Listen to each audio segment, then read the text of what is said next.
What's up, guys? Welcome to another RGBtv review. And this one is super special because with us, once again, the homecoming of Andy. Who? And today, we bring you our review of Spider-Man Homecoming.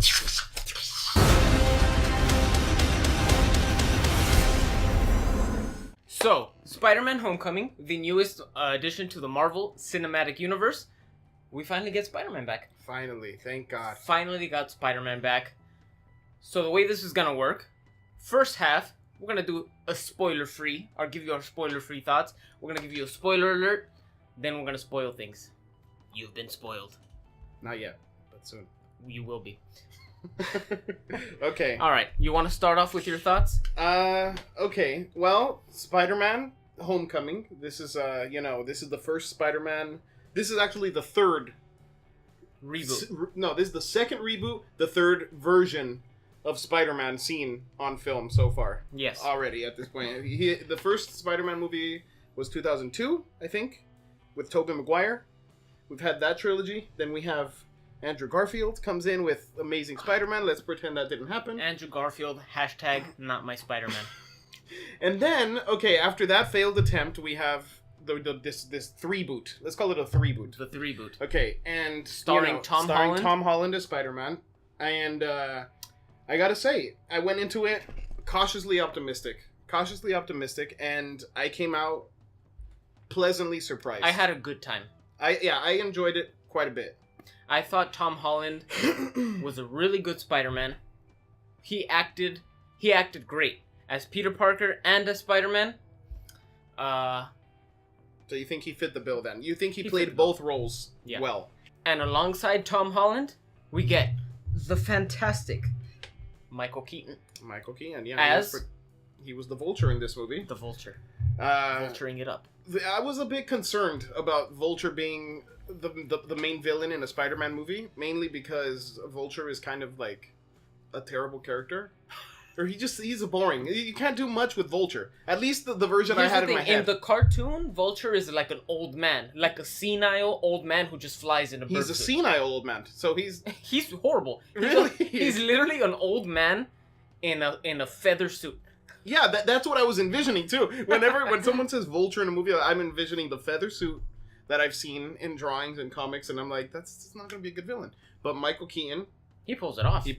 And then again, they don't go very down. interesting character. Mm-hmm.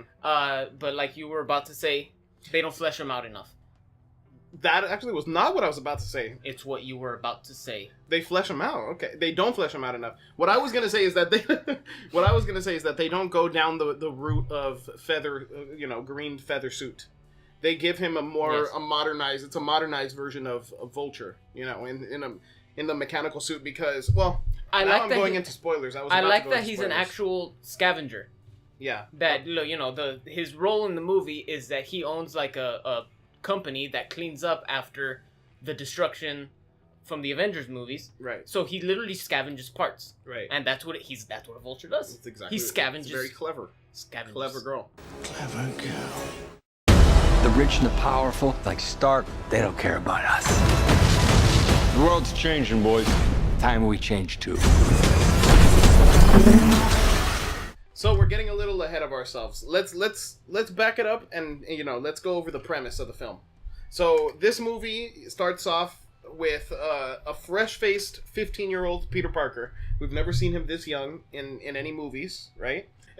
Immediately after the events of Civil War, and he's getting into the rhythm of learning to become Spider-Man, and Tony is kind of taken on Tony Stark. Iron Man. The Iron Man. Has taken on a sort of a father figure with Spider-Man. He's taken a liking to him and he wants to kind of help him out. So Spider-Man's just kind of waiting for Tony to give him something to do. He wants to prove himself as a big hero. And somehow in the mix of all this, Vulture comes along and, he starts causing issues for Spidey in New York. And Tony wants him to steer clear. He doesn't want him to get involved and, get his hands dirty. Treating him like a little kid. Exactly, like a child. Well, I mean, he's 15. He is a child. He is young. He's very young. But Spider-Man now has to put on his big boy pants and prove that he can be Spider-Man. Spider-Man. So that's just a very rough, not well put together, synopsis of the movie. But honestly, the movie was kind of here and there. It was a little choppy. It didn't really feel cohesive. Like, just trying to explain what the movie was about is like a little...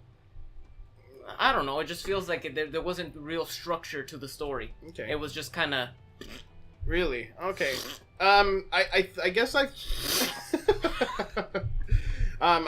don't think I would say that it wasn't structured. I would just say that it was very slow. It's much slower, than a normal, than your average superhero movie, or especially a Marvel movie. You go into a Marvel movie and you expect, they have a formula, they're good movies, but they have a formula, and you expect a lot of fun action. Yeah, like you know what to expect when you go to see a movie. And there was a lot of downtime in this movie, very little action. Yeah, there was which is not necessarily a bad thing when you have great characters and great dialogue, but it felt kind of dragged out and boring a little bit at some points. I didn't necessarily see that as a negative towards the movie, because a lot of the character interactions and the quieter moments are actually really good parts of the movie. Most of them are pretty good, but some of them were just boring. Okay. Well, all right, guys. So now we're gonna do a little spoiler talk right now. So if you haven't seen the movie, skip ahead for a rating. But for now, we're gonna talk about in-depth details, stuff we loved, stuff we didn't. Let's do it. Alrighty. You want to start with the stuff we loved or the stuff we didn't? Let's start off with the stuff we didn't like. All right. I'm gonna let you finish. Okay. I'm gonna take it. Go ahead. All right. Besides the story being slow, which to me frustrated me. Okay. At points, there was hardly any action. There was only like 3 or 4 set pieces or whatever, action pieces. 2 of them were really big. 2 of them were rather small. It was the bank robbery scene. It was the when Vulture first shows up and throws him into the ocean. Right. Then it's the big fight on the ship, and then it's the final battle. So, the first fight, Spider-Man loses the he gets tossed around, he loses the criminals. Okay. They run away. Uh-huh. Second fight, he almost drowns to death and gets rescued by Tony Stark. Okay. Third, he causes a boat to be split in half. People almost get killed. He almost gets his arms ripped off. He gets rescued by Tony Stark. This movie should be called Tony Stark Saves Spider-Man's Ass. And then at the end, he doesn't even beat the Vulture. The Vulture just flies off like he won. But what beats the Vulture? Oh, his jetpack's about to explode. The jetpack destroys the Vulture. So what you're saying is that you think Spider-Man is a spider wimp in this film. He's a spider wuss. The spider wuss. They severely underpowered Spider-Man. It was the Tony Stark show for most of the things, just saving Spider-Man. I didn't like that. Yeah. I want good old Tobey Maguire Spider-Man, where Tobey Maguire, not only is he learning about his abilities, but he's also awesome. Like, he rescues people. There's a few there's rescue scenes in this movie, and there's an action piece that you're leaving out, and it's specifically a rescue scene. The Washington Monument scene. That's true. I honestly really enjoyed that scene because I don't know, I liked seeing him I like seeing Spider-Man. Well, it's actually a double-edged sword, because I liked seeing Spider-Man out of his usual element, which is the city of New York, right? You always in every Spider-Man movie, a Spider-Man swinging through New York, and that's awesome, and I love that about Spider-Man. But in this movie, it's like they've made an effort to take him out of his element on purpose. Like where he's not gonna thrive. Where he's not gonna be able to, like a big open field. Like literally, yeah. There was a scene where he has yeah, literally. There was a scene. He's in normal neighborhood areas, suburban neighborhoods, where he doesn't have giant buildings to swing around. So he literally has to sprint to where he's trying to get because he can't swing, right? So then the Washington Monument scene, it's just like a it's just like a giant tall building that the only thing he can do is just climb as fast as possible. Yep. In all the action scenes. Not only that, then the boat scene, right? In the middle of the ocean. Spider-Man in the middle of the ocean. True. Spider-Man being pulled into the sky, on an airplane. All this stuff where his powers are kind of minimized. But that makes sense. I like that for the movie because it's very much an origin in that sense, where he's kind of figuring out what he can and cannot do. I can see that. But at the same time, I miss the classic Spider-Man, just swinging elements through that New York. we get from movies. I needed a scene of Spider-Man swinging around New York in this movie. With epic and there wasn't music one. in the background. And there wasn't one. So Yep. that's like what's one thing that I'm like, oh my goodness. It's a small little thing and it's a nitpick. But Speaking it's of big. epic music, That's another thing we were talking about earlier, was the score in this movie. very forgettable. It follows the trend that Marvel has with their films, where the scores are not very memorable in the MCU films. Yeah, I agree. None of them are very memorable, at least to me. Another thing I didn't like, which some people liked, some people didn't, was his suit. Right. His suit looked great.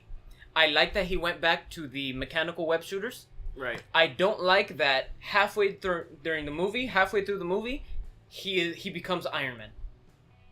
He has the Iron Man vision. He can do night vision. He can do the suit talks to him like Jarvis. Mm-hmm. It has so many different settings and what the hell's that, dude? He's Spider-Man, not Iron Man. Come on, dude. What the?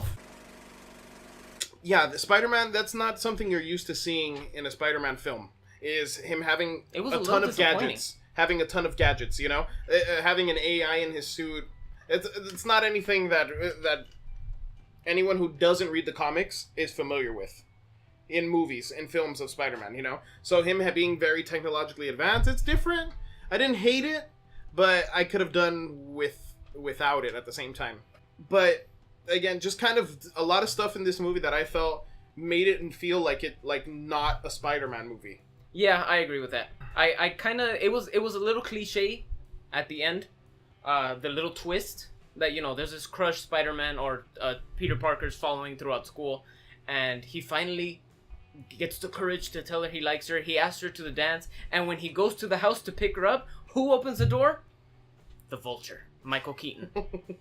What a twist!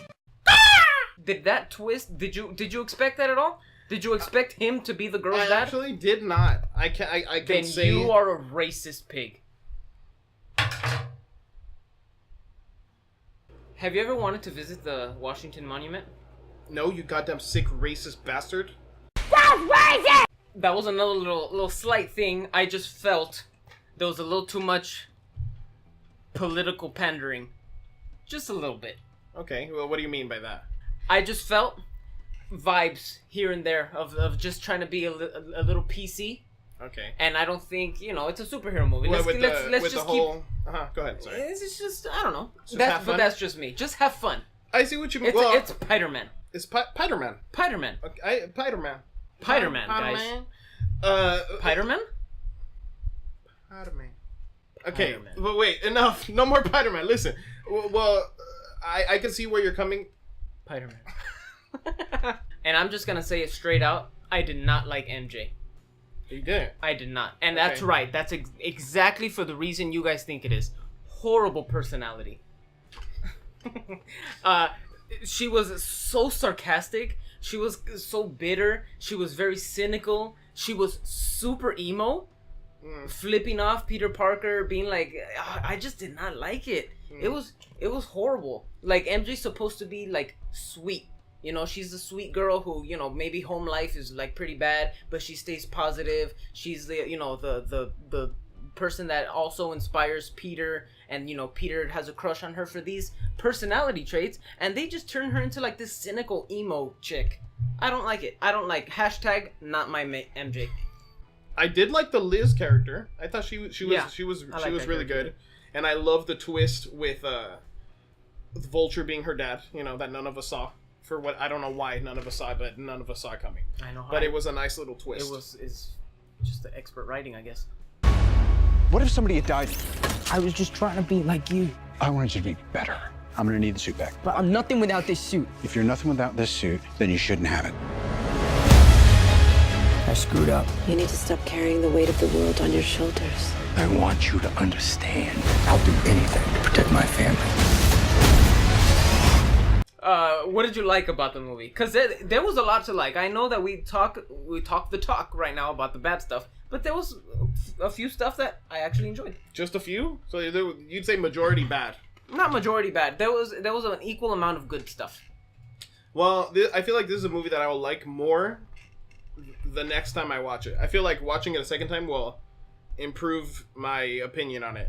Yeah. But there was still a lot to like about the movie. I felt that even though the movie was very quiet, the quiet moments kind of helped to develop the characters a bit more, right? Yeah. And not only that, but it was very much like they say in the trailers, a friendly neighborhood Spider-Man film. You know, Yeah. it was very much it's not an origin story Like in the rescuing sense, the cat from the exploded yes, it's building. the humble superhero origins of Spider-Man, helping right? the old lady with directions, stuff like that. Exactly. Yeah. And That stuff was pretty cool. I really liked it. and his coming to age into a full-blown mature Spider-Man. You know. Yep. And I really liked that quiet element to the movie, that more laid back, just more slow, not in a negative way, just slow in a methodical, thought out way, like on purpose. The slow parts that weren't boring were really good. I also thought Vulture was great. I thought Michael Keaton did a fantastic job. He did a great job as a Vulture. Fantastic job as Vulture. I wish I would have seen more of him. Yeah, I agree with you there. He should have been in the movie more. I thought that they did a great job making him feel intimidating. I felt that the suit was scary. The suit was visually, frightening. Yeah. And when the Vulture, when he was putting the pieces together and realizing Peter Parker's Spider-Man, I was like scared for Peter at that moment. That was the realization was that was a scary scene. Like, and how as the moment his daughter steps out of the gun, he pulls the gun out and he has the gun right there, like ready to shoot him already. But yeah, like it's great. It's good to see a Marvel movie with a villain that's not immediately forgettable. Yeah. Where it's a villain that's actually entertaining and somewhat more interesting than the usual villains we get in these movies. Besides what I had mentioned earlier about I didn't like the Tony Stark saving the day for most of the action set pieces, the actual action scenes were fun. They were enjoyable to watch. Pretty cool action scenes. We got a few like Easter eggs, like the Shocker. I don't know if he was really the Shocker, or maybe he's gonna become the Shocker. They kind of throw out the name Shocker. Yeah, that was pretty cool. The mid-credit scene with the dude, Nacho from Better Call Saul. Right. He had a scorpion tattoo on his neck. Was that what it was? Is he the Scorpion? Oh, he had I didn't notice that. He might be the Scorpion. My friends are up there. The guy is still out there. I just gotta do this on my own.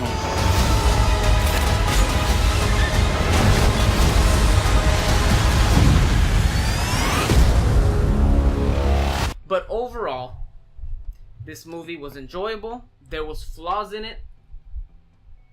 Some flaws stood out more than others. Some things annoyed me more than others. It doesn't mean necessarily that the movie's bad. These are just stuff that I didn't like about it.